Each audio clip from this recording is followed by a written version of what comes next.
Here I am, Julie, standing in the heart of my home, a quaint suburban house nestled in the quiet corners of Ohio. The walls around me are adorned with memories, each photograph a testament to the life I've woven with Mark, my husband of 10 years. He's a man whose gentle smile can light up the darkest rooms, a beacon of kindness in our little world. From his previous marriage, Mark brought into our lives Robert, his son, now 25, with eyes that mirror his father's and a demeanor as quiet as the morning dew.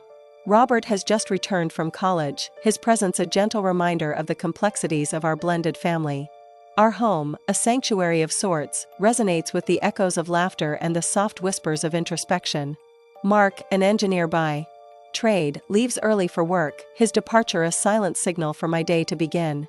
I tend to the garden, where the roses bloom with the same fervor as my love for this life.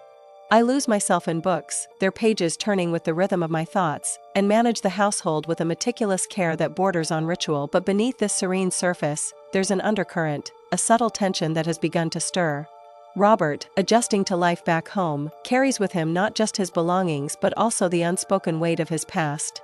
His quiet nature often masks his thoughts, leaving me to wonder what lies behind those thoughtful eyes. As I stand here, the morning light filtering through the curtains, I can't help but feel that something is about to disrupt the calm waters of our domestic life. What could it be? A secret, perhaps, or an unexpected visitor? The air is thick with anticipation. One crisp morning, as the sun painted the sky in hues of orange and pink, Mark kissed me goodbye, his briefcase in hand, ready to tackle another day at the office. The house felt unusually quiet after his departure. I was in the kitchen, brewing coffee, when I heard footsteps. Robert, still in his pajamas, entered, his hair tousled from sleep. "Morning, Julie," he said, his voice groggy. "Dad's gone." "Yes, he left a few minutes ago," I replied, offering him a cup of coffee. We sat at the kitchen table, the silence between us filled with the mundane chatter of daily life. But there was something different in the air, a subtle shift in the atmosphere that I couldn't quite place. As we sipped our coffee, Robert's eyes wandered around the room, not quite settling on anything. I could sense he was searching for something, or perhaps gathering the courage to say something. His gaze finally met mine, and there was a flicker of hesitation before he spoke.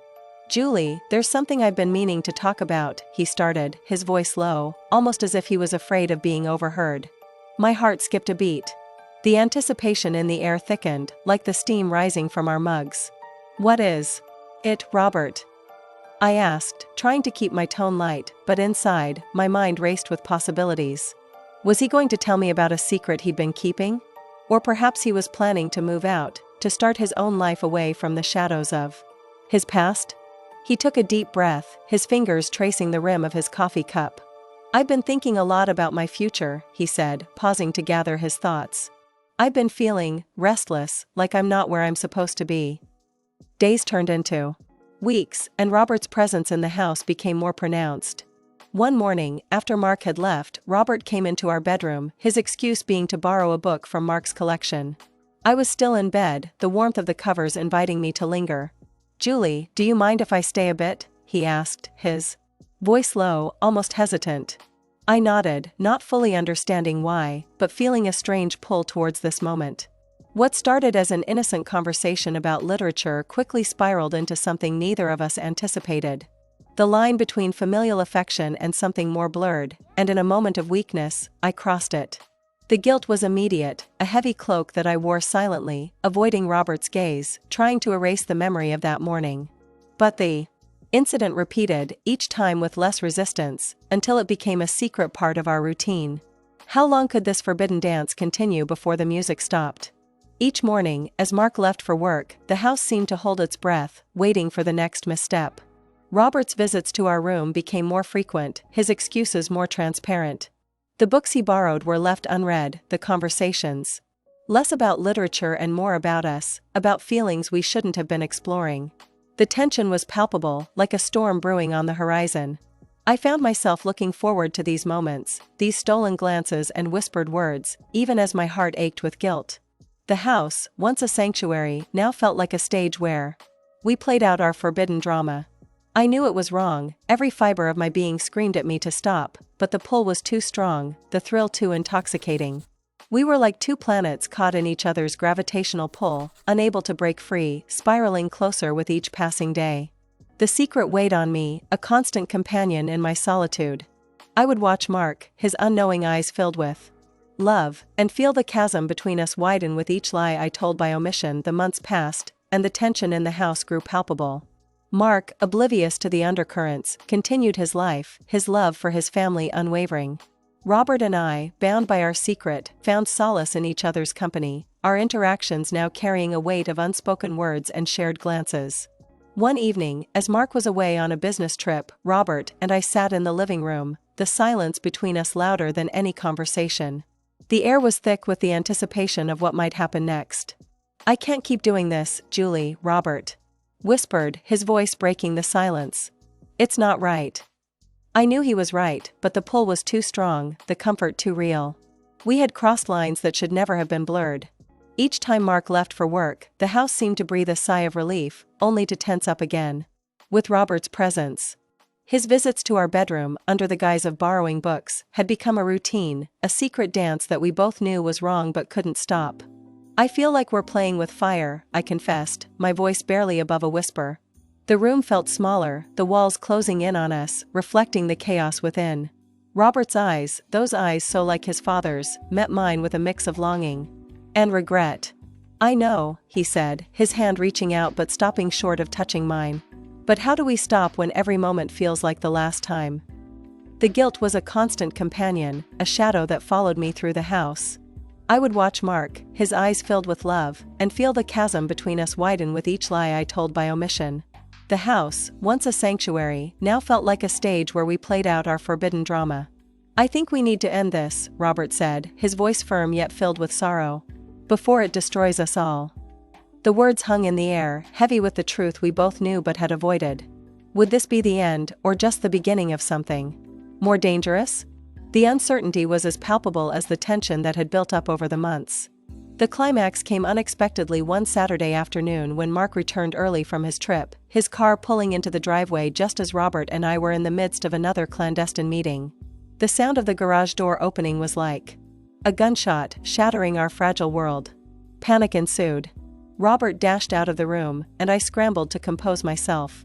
My heart pounded in my chest, each beat echoing the fear of discovery. Mark entered, his face lighting up at the sight of me, unaware of the storm he had just walked into. "Surprise!" he exclaimed, dropping his luggage.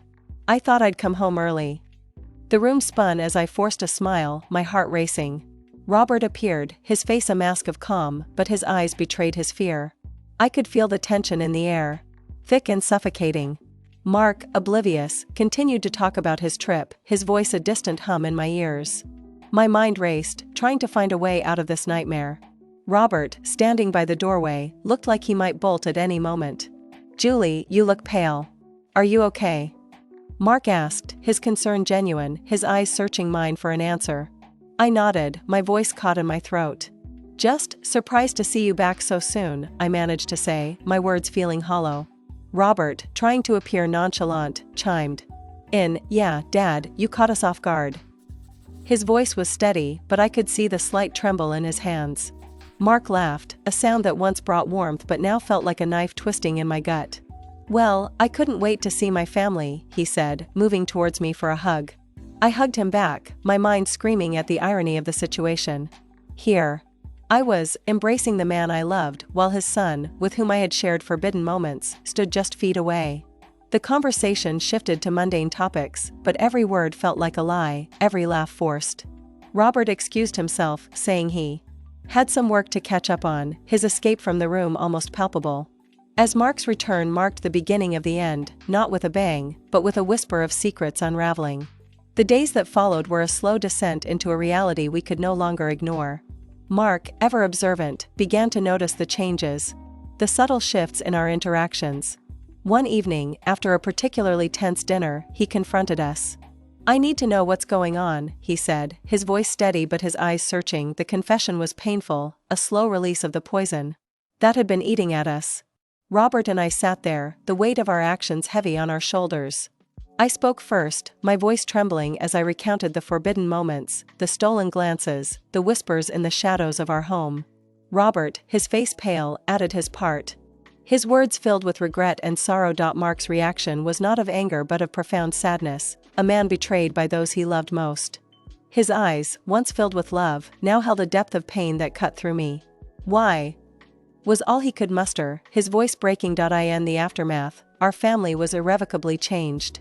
Robert moved out, seeking to find his own path, away from the shadow of our mistake. The house felt emptier without him, his absence a constant reminder of what we had lost. Mark and I, we tried to rebuild, to find forgiveness in the ruins of trust. Life moved on, but the echoes of that betrayal lingered. Mark and I attended counseling, trying to mend the fabric of our marriage. We talked, we cried, we attempted to understand the complexities of love and desire that had led us to this point. The house, once a stage for our forbidden drama, now became a place of healing, albeit slow and painful. As for Robert, he found solace in solitude, renting a small apartment downtown.